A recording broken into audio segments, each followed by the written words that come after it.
Hey everybody, it's The Trout, and coming up on this new episode of The Trout Show is this. And then he comes up and he stands in front of the microphone and he throws up. all over the monitor, all over the floor, and then he kind of just wobbles around and he falls over. And he's not passed out, he's just kind of laying there, right? Laying there in the puke. And I thought, hey, I'll start singing the song. That was Rockie Lynne, a great musician, storyteller, and a life that you would not believe. He started out as an orphan, and when he got old enough, he joined the 82nd Airborne. Then he did that for a while. Then he became an artist, and he played for some of the greatest country artists out there. And now he's a successful artist. He's been for many years. Wonderful studio that he was in when I was talking to him. And by the way, did I tell you that he has his own nonprofit that he's helped, along with his partner and all the volunteers, to put over 125 kids of Gold Star families through college. And if that's not enough for you, well, there's more stories just like the one you just got through here. So if you want to know more about Rockie Lynne and his story and his musical journey, you want to stick around and listen and watch this episode of The Trout Show, which is coming up next.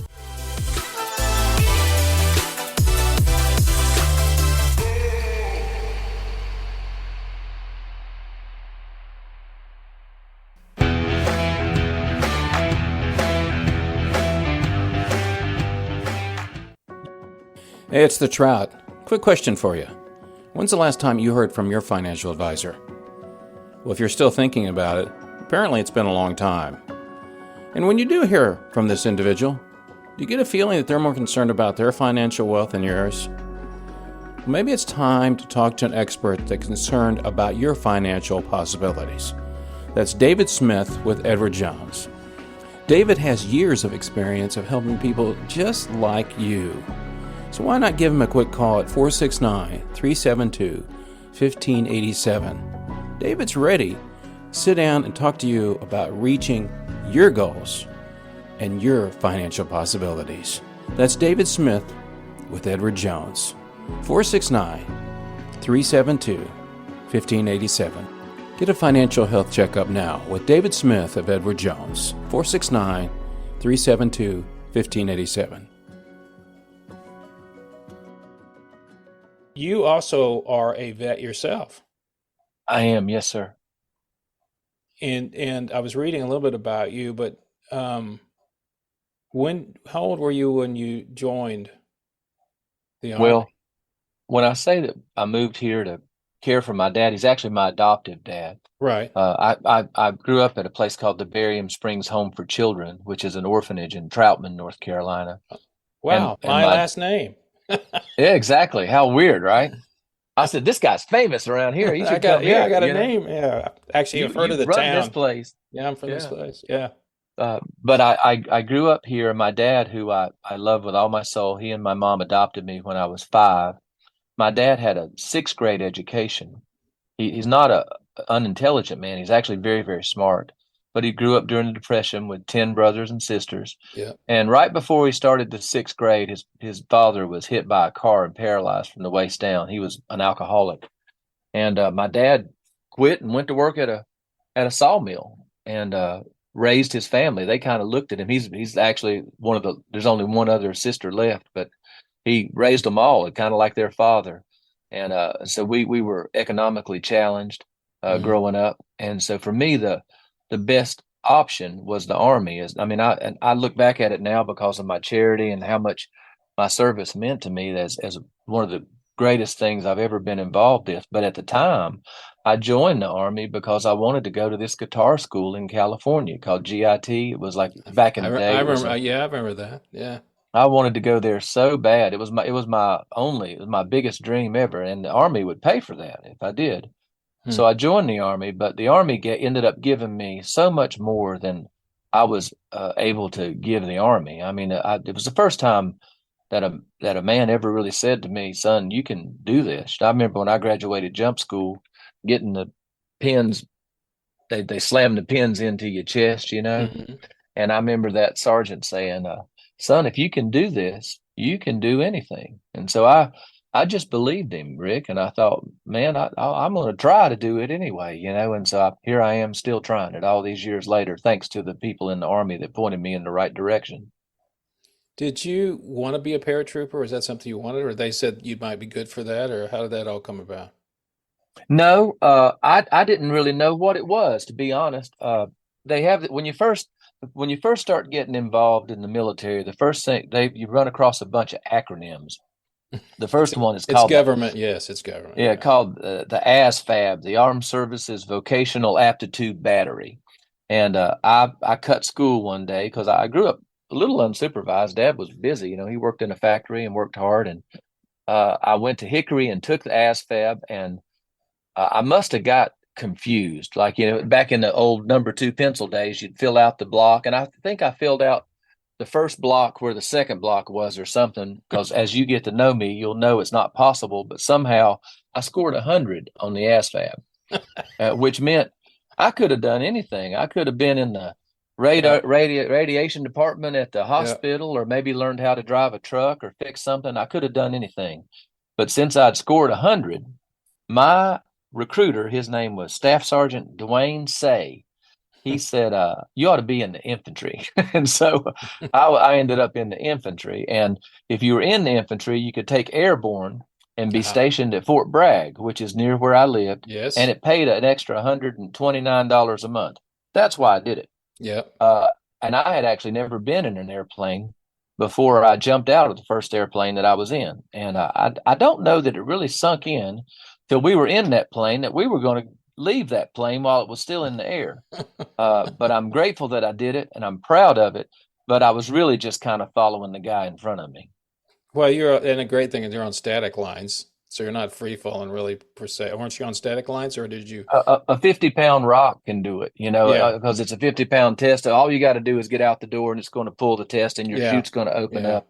It's really more about what you do once you get there, as opposed to how you Oh get yeah. there. I admire people that do it. I'm more, and people like yourself that did it, even though kind of fell into it, so to speak. You still did it. And did you ever have to go anywhere? Were you stationed anywhere? I mean, did they move you somewhere else, or did you end up going to California? What had happened? I was at Fort Bragg, was my home station, my Right. permanent party station the whole time. But I was deployed several times, away from Fort Bragg, but I always came back to Fort Bragg. Okay. When did you start realizing you wanted to be a musician? Well, I think I was 4 years old when this gentleman came to the orphanage, and in the laundry of the orphanage, they had a big space in the front where the kids could sit if they wanted to, and people would come sometimes and read books to us, or usually they'd preach at us and try to save our souls. That was mostly what happened.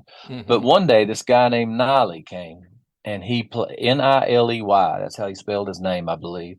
And he sang, "I'm going to Alabama with a banjo on my knee." Ah. And Rick, you might as well have struck me with a bolt of lightning, buddy. I mean, I was a 4-year-old kid that could not believe the sounds coming out of that thing that man was holding. Mm. And I just fell in love with it. And I knew at that very moment that I was going to play guitar for the rest of my life. So I've always known what I wanted to do.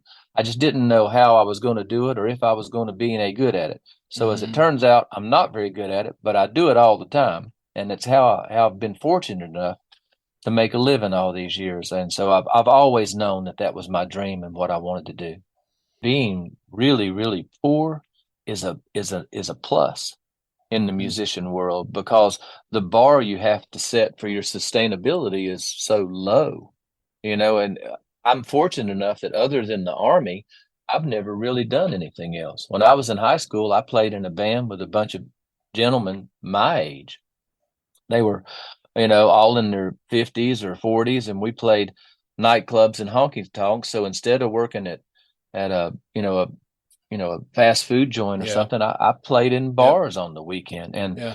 and to me, at that time, that was success. I mean, I was making a little bit of money, and I was living. And then after the Army, I moved to California to go to that school, and Hmm. those were pretty lean years too. But all those times, for me, as long as I could continue the craft or the art of trying to learn how to play, then that was a success to me.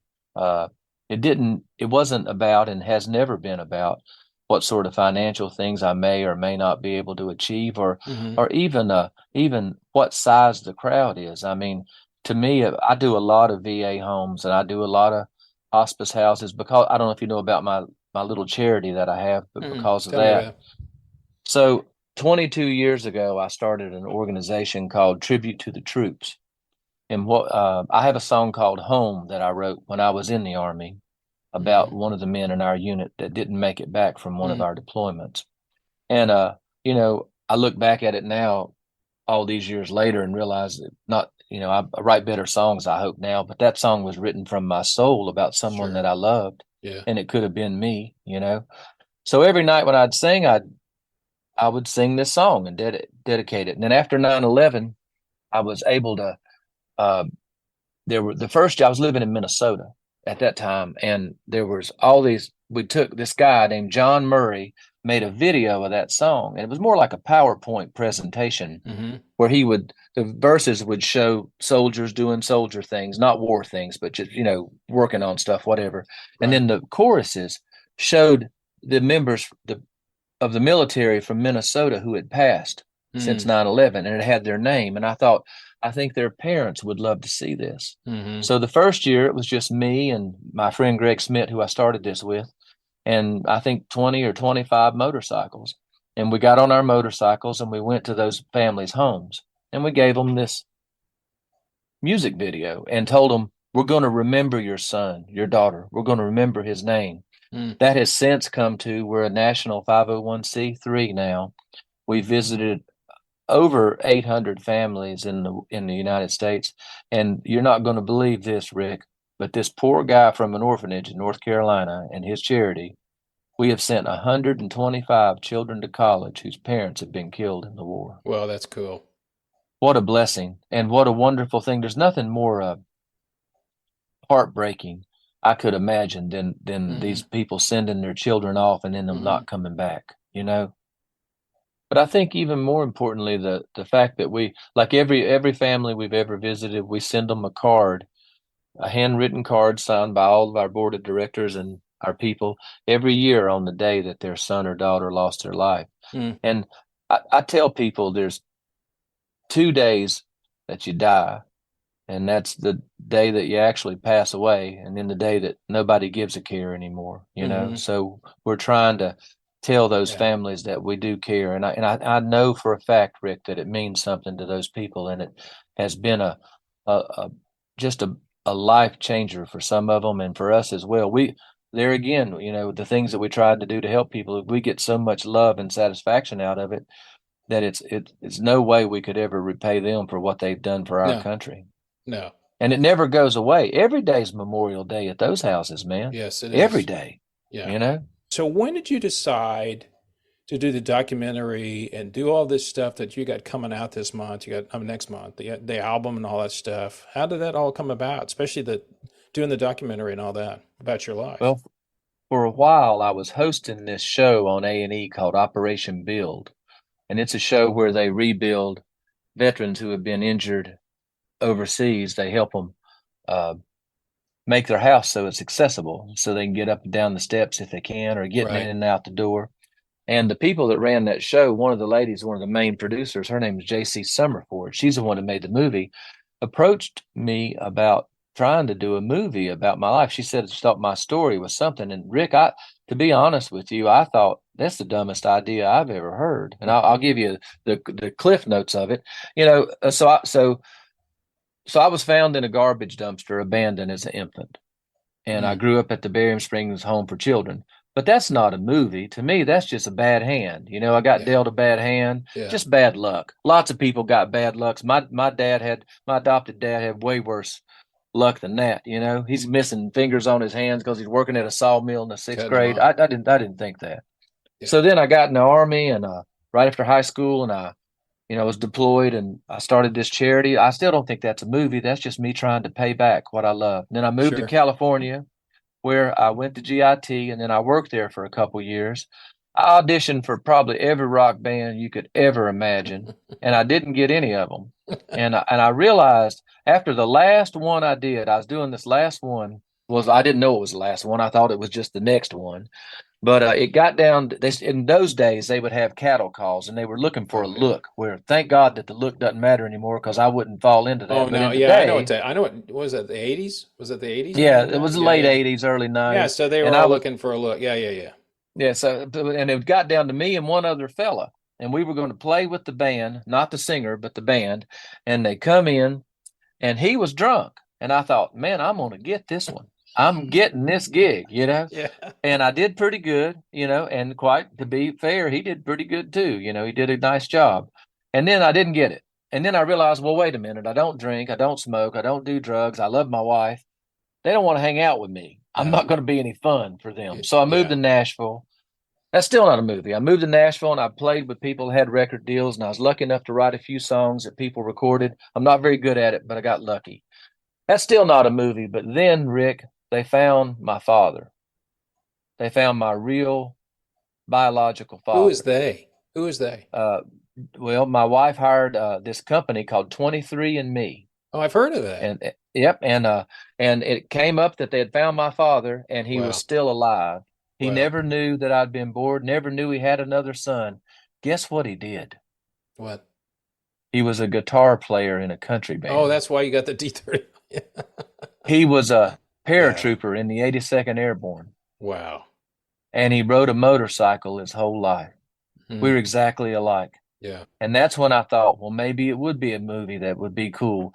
Not because I want people to know anything about me, because there's not a whole lot to know, but because it's about perseverance. It doesn't matter whether you want to be a guitar player or a singer or a carpenter or a plumber, or you want to open a rickshaw business in Shanghai. Yeah. It's about never saying enough. I'm going to keep going. And I'm going to keep going for it. It's a movie about hope. It's what they made. They made a documentary about someone who is just going to go down singing, and that's what Yep. I'm going to do. And so Yep. I feel very fortunate that they were to do that. And I hope I didn't ruin the movie by telling what happened there. But my mother's story is even more unbelievable than my father's story. So we'll leave that one for them to see the movie. And I'm just very honored that someone would care enough to put that together. And I'm also really, really grateful that when they got done, it didn't suck. You know, because it could have. It could have been. I bet I said that 100 times. I said, "Well, what if this thing sucks when we're done with it? What if it's not very good?" And at least by and large, the people that have seen it have said at least it don't suck. Might be okay. So good. You're bringing this out, but you have an album that goes with it, right? We do. We have a record called Love that kind of accompanies the movie. Just because we were doing it at the same time, and then a lot of that music ended up in the movie I was as going to well. say, did they Yeah. come to you and say, can you want to add music to it, or they just had some pockets in there for you to put some music in it? Well, it was actually me. I mean, JC's a great camera person, and my wife did all the research. Well, I can't believe all the research she did and the things she found. And as far as the Foley and the editing of the movie and the background music and all that, that's all me playing everything. Like when you see there's this walking scene and there's music behind it, that's me doing all that stuff that's in there. So it was really kind of a small group of people that made the whole project. What are you going to do with it now that you're I have finished with no it? idea. Well, it's done, and we're coming out on Amazon Prime on April Okay, the 26th, and then on NPR. I guess it's coming out in May cool. on a lot of the NPR stations. And we're just going to. I've always been the kind of person that when I first moved to California, I had a very set goal. I wanted to be Eddie Van Halen, except taller and more handsome. That was my plan. That didn't work out, so I decided to move to Nashville and be Tim McGraw, Okay. except taller and more handsome. That didn't work out either. The young lady in my band says I'm shooting for Willie Nelson now, but the truth is, I'm sitting in this chair, Rick, because I wasn't afraid to walk through whatever door opened. Hmm. I just wanted to play. I still want to. My whole goal in life is to learn how to play this thing, try to figure it out how it goes, and see if I can get any good at it.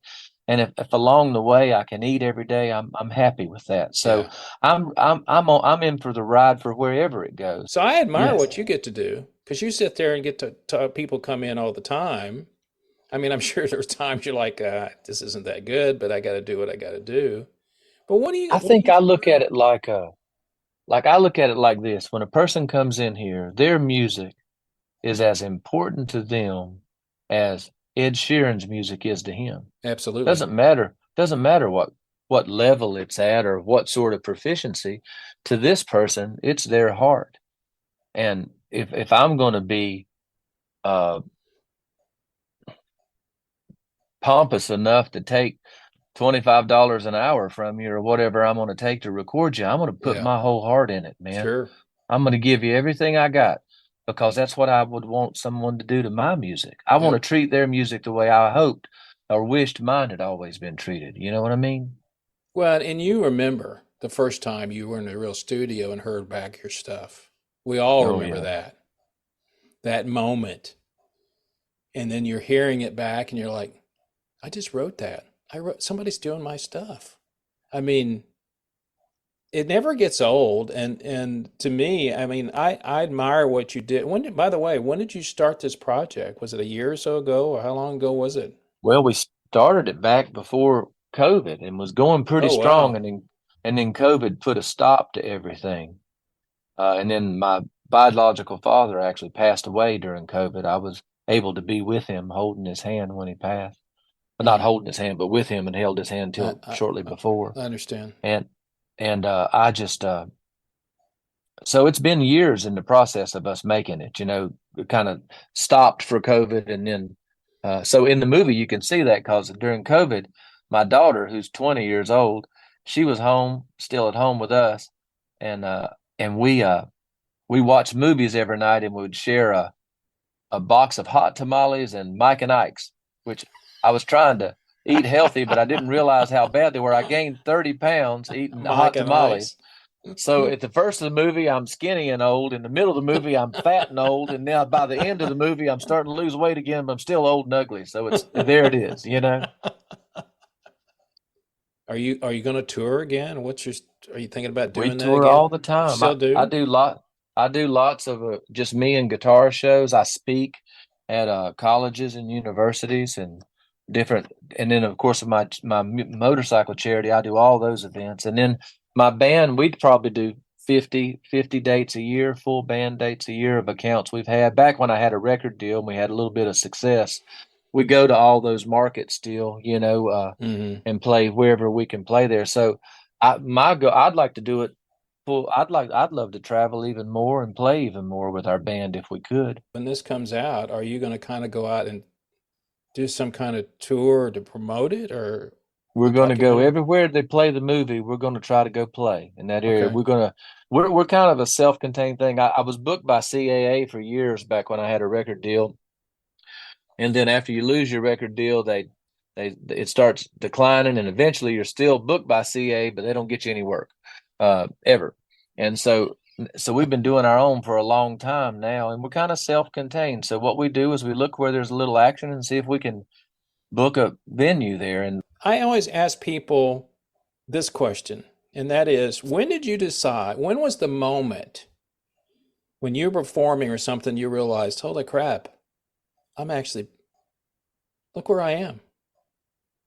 In other words, when did you know that you'd made it in the music business? Were you playing somewhere, or had you listed an album, or you finished it?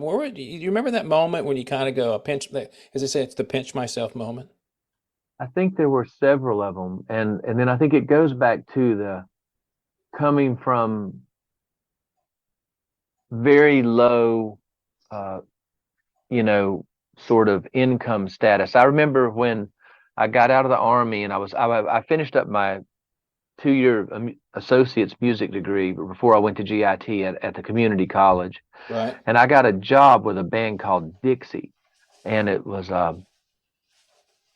paid $275 a week.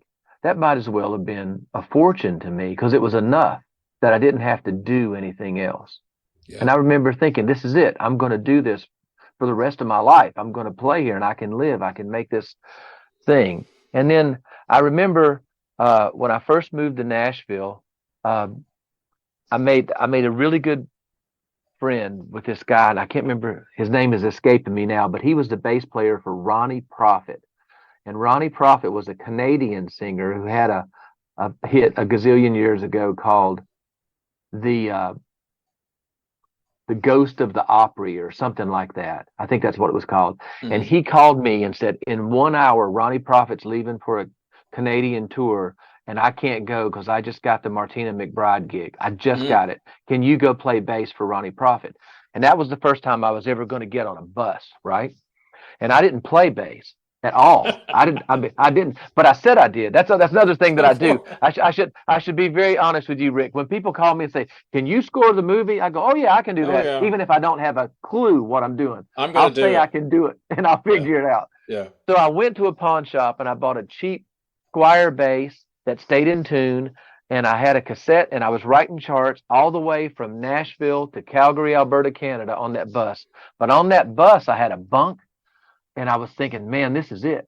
This is the big time, you know? Yeah. And then I played all the way across Canada with Ronnie Prophet. And then we were heading back to Nashville, and he was having everybody come up to the front. It was 2 weeks, 2.5 weeks, I think. And he was writing their check, you know, for them playing. And I remember he wrote the check, and he said, "I want you to know that you're one of the nicest people I've ever had on this bus, but you're not a bass player." He told you that at the end of the tour?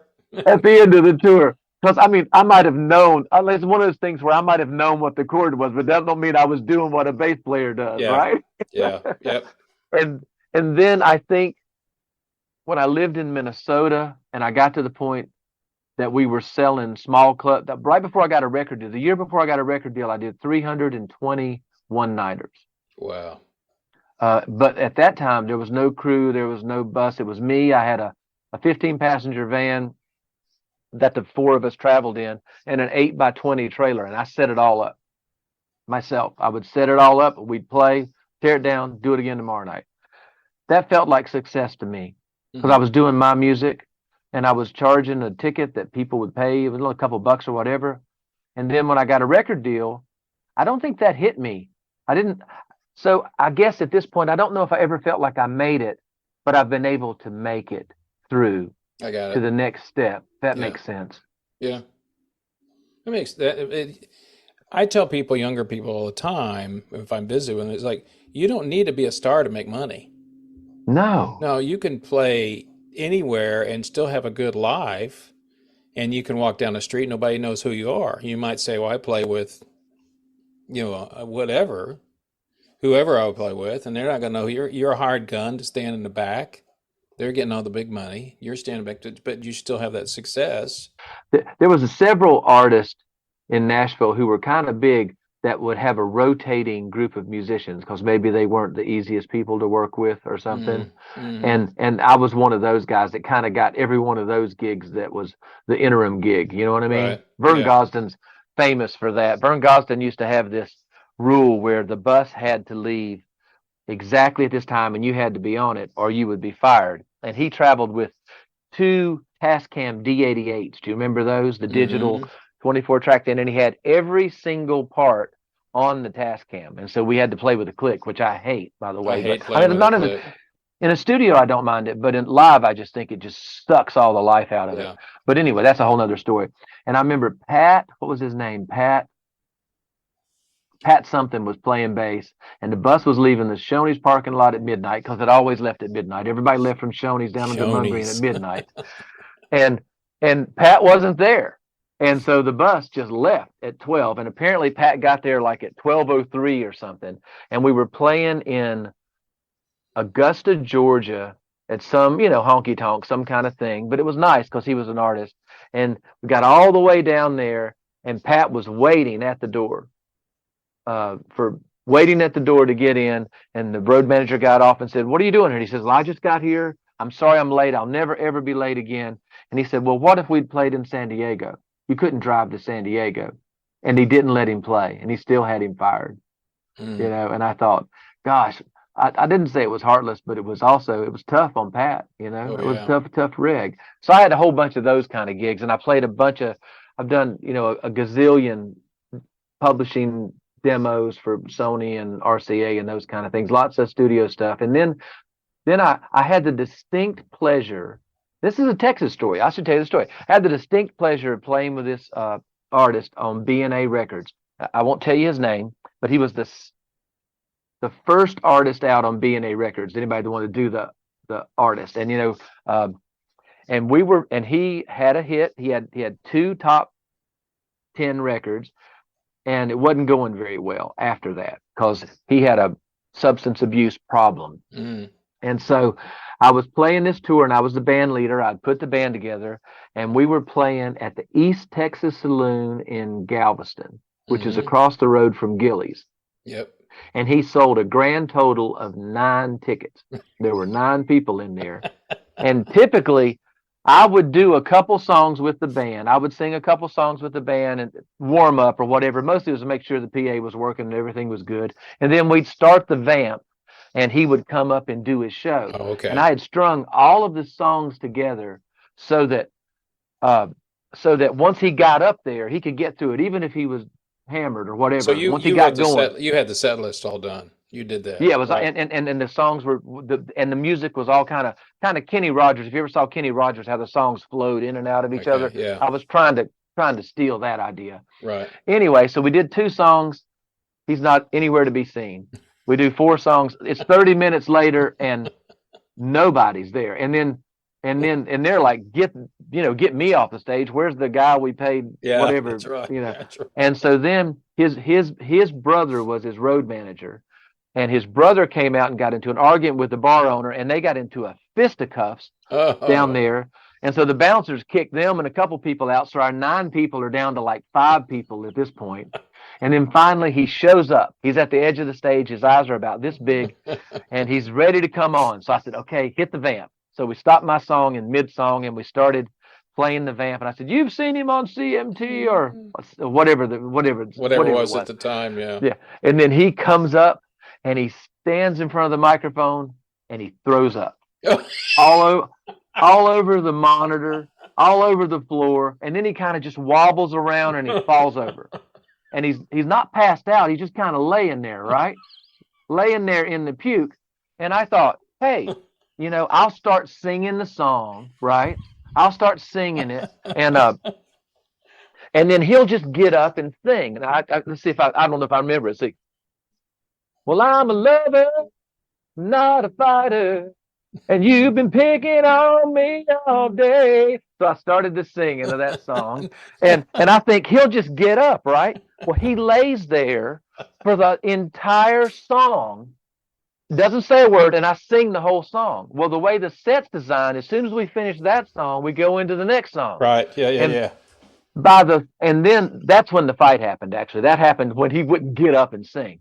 So anyway, he lays there as we do an entire 45-minute set. By the halfway through the set, he's cursing at me and said every word in the world. Right. When we finish our thing, he never did get up ever. And I put it down. And I tell Michael, the bass player, I say, Mike, just do my gear. I'm gonna take care of the young man. And so I help him up, and I'm walking him to the bus, and he's saying, I used to be a Golden Gloves boxer. I'll kick your whatever, right? Yeah. And so we get almost to the bus, and I stop, and I look at him, and I say, listen, there's only 2 people in Galveston, Texas that care if you get on this bus alive tonight, and one of them's losing interest really fast.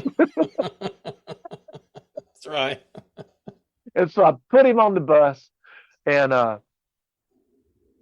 that's when I had the epiphany that, hey, I could do this. Yeah. I mean, I had the fortune. To me, that was a blessing. It was fortunate that I got to play with 3 or 4 really dysfunctional artists right in a row. And I thought, well, I can do this. I might not be as good as that person or whatever, but I'm not going to go out there and throw up and lay on the floor. I'm at least going to give it my best shot, right? Yeah. And so maybe that was the moment I felt like I'd made it. When I finally said, come hell or high water, I'm going to do it at whatever capacity I'm able to do it. I had a record deal, and we were on tour opening for Carrie Underwood, and the entire heart of Nashville music and the whole country just kind of fell apart in 2007 or whatever year it was, where the economy went paces, my record label closed, and I went from having a tour bus and a band and a tour we were on to nothing. Like it was all just kind of pulled away. Now we don't address that in the movie because I don't want to be a spilled sour grapes kind of person. Yeah. But my wife looked at me and she said, let's build something that nobody can take away from us. And so I'm not selling millions of records, but out in the world, in this whole great big world, there's 35 or 40,000 people that'll buy everything I ever do. Nothing wrong with that. You do the math and it's a living. Yeah. And so it's my responsibility to give them the best of everything I have every single day because it's security. And the one thing I've never, ever had in my whole life, and you know this from, you were a corporate guy, but if you live in a van and you're trying to make it from, from Gillette, Wyoming to Bozeman to play that honky tonk and that honky tonk, you don't have security. You're hoping the oil pump makes it. You're hoping the tires are good enough. And maybe after another week, you can get some tires. For the first time in my life, I have security, and it came from people that didn't even know me. And when I had all the record label and the managers and the booking agents, there was no security in that because it could be taken away just like this. Yeah. And what we have now, not only is it can't be taken away, it really means something. Those 125 children we sent to college, those hundreds of families that we visited, I just had a guy one of the questions he asked was, science says that 13 to 15 is when you feel the most emotional experience to music, and how does that relate to you? And I said, I appreciate that science might said that, but that person never stood next to a Gold Star mother at Arlington Cemetery when they brought their son's casket to bury in the field, and bagpipes was playing Amazing Grace because a 13-year-old couldn't possibly feel that deeply what that mother's feeling. You know what I mean? Yeah. And this thing that we built, it's ours, and it's close to our heart, but it's also something that is uniquely ours and belongs only to us and to all of our fans and friends.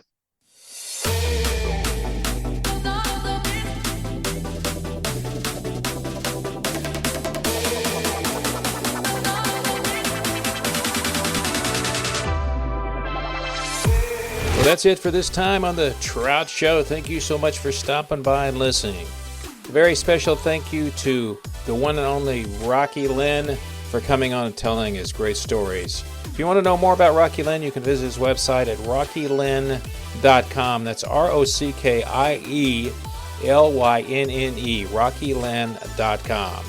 And also a big shout out to David Smith for his continued support from Edward Jones. And remember, if you want to know more about The Trout Show, all you do is go to our website at thetroutshow.com and learn more about all the podcasts that are out there and also the YouTube that goes with it. That's it, folks. So until next time, remember what I always say. It's only rock and roll, but I love it. See ya.